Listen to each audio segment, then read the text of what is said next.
Hi hello नमस्कार, मी वर्षा नलोड चॅनलमध्ये तुमचं खूप स्वागत आहे। आय होप तुम्ही सगळे छान असाल, मी देखील छान आहे। तर आजचा व्हिडिओ आहे उडीद वडे।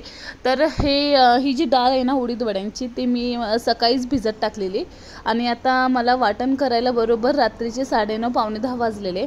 तर तिला मी 15-20 मिनटं छान चाळणीमध्ये मस्तपैकी आपलं एखादी कोणतेही तुम्ही चाळण वगैरे घ्या, त्याच्यामध्ये छान पाणी निथळू द्या पूर्णपणे, कारण की उडदाचा पीठ पातळ जर झाला तर मग ते व्यवस्थित वडे होत नाहीत। तर इथे मी थोडंसं गरम पाणी ठेवलेलं, कारण की आता थंडीचे दिवस होते, थोडंसं तर म्हणले की पीठ फुगेल नाही फुगेल, म्हणून थोडंसं वाटताना थोडं थोडं टाकायचं, जास्त नाही टाकायचं। जसं आपण इडलीला टाकतो तसं नाही टाकायचं।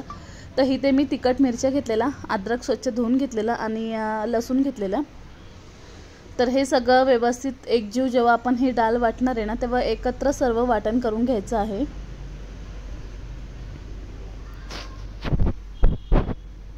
तुम्हाला जर अजून तिखट हवं असेल तर तुम्ही अजून तिखट मिरच्या टाकू शकता, नाहीतरी आपण हे करतोच आपलं सांबार आणि चटणी असतेच। तर इथे मी आता व्यवस्थित 1-2 सेक्शन करून वाटून घेणार आहे।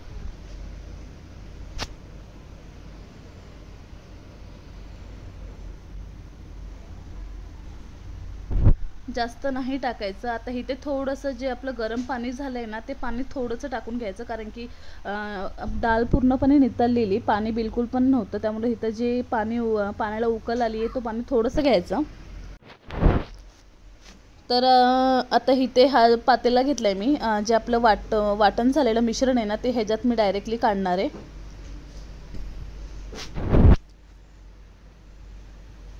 आणि पीठ फुगण्याची शक्यता असते, म्हणून डाळ जास्त भिजत नका टाकू, नाहीतर मग ते फुगून खूपच एक्स्ट्रा होतं।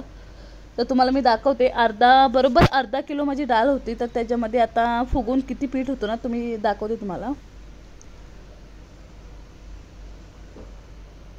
तर इथे थोडंसं गरम पाणी टाकलेलं मी, बरोबर अर्धा कप चहाचं टाकलेलं, जास्त टाकायचं नाही। आता हे बघा, तुम्हाला मी टाकते तरी सुद्धा पीठ बिलकुल पण पडत नाही, ह्याचा अर्थ पीठ खूपच घट्ट आहे। तर असं घट्ट पीठ झालं पाहिजे।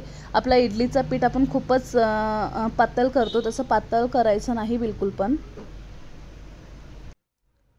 तर इथे पाहू शकता तुम्ही, खूपच घट्ट आपलं जे पीठ आहे ते खूप छान असं वाटून झालेलं आहे। तर इथे सगळं पीठ वाटून झालेलं आहे, कारण की कॅमेरा पकडायला कोण नव्हतं। तर इथे बरोबर मी सांगायला गेलं तर अर्धा बाउल मी इथं तेल घेतलेला। जास्त तेल घ्यायचं नाही, नाही तर उडदाचे जे वडे असतात ना, ते तेलकट होतात।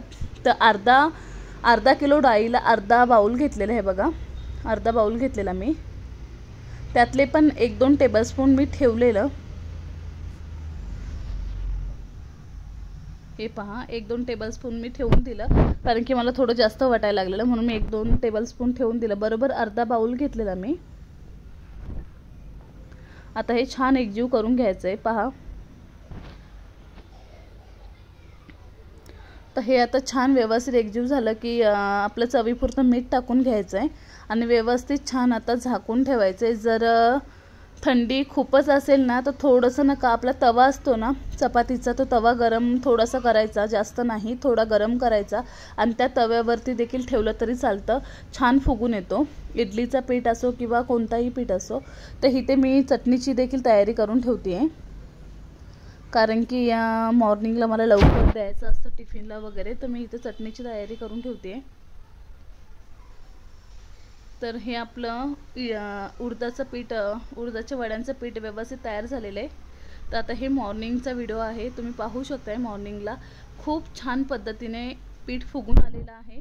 तुम्ही एकदा परत मागं जाऊन बघा, आपण पीठ कोणत्या पद्धतीत ठेवलेलं, किती क्वांटिटी होती, आणि आता बघा। तर इथे मी चटणीला फोडणी दिली आहे। चटणीसाठी चटणीची रेसिपी लवकर येईल, जे नॉर्मल असतं तेच। तर सकाळी बरोबर 4:45 वाजलेले, पाहू शकता तुम्ही।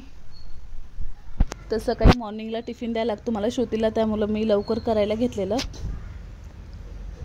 आणि दुसरं एक म्हणजे उडदाचे वडे, एखादी पॉलिथिन असते ना, त्या पॉलिथिनवर तुम्ही करू शकता। तर दुधाची जी पॉलिथिन असतात ना, ते खूप बेटर राहतात, एकदम कॅरी करायला इझी राहतात, तर तेच मला योग्य वाटतं।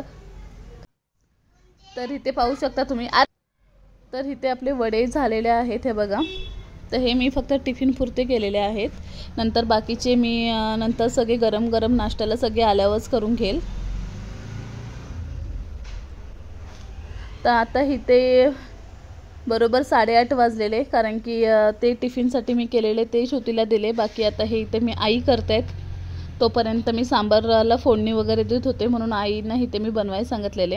आणि आमच्या आई वडे खूप छान बनवतात आणि त्या स्वतः जेव्हा पीठ वगैरे लावतात वगैरे वाटण वगैरे करतात ना, खूप मस्त टेस्ट येते। मी त्यांच्याकडनं शिकले ते। मी मॅक्झिमम एका कढईमध्ये 2च टाकू शकते, मला नाही भीती वाटते की चिकटल वगैरे, पण आई नाही, आई 3-4 एकदम एकसाथ टाकतात। तर खूप छान झालेत, खूप कुरकुरीत झालेत। फक्त तेलाचं प्रमाण व्यवस्थित ठेवा। अर्धा किलो डाळीला मी बरोबर अर्धा बाउल घेतलेला।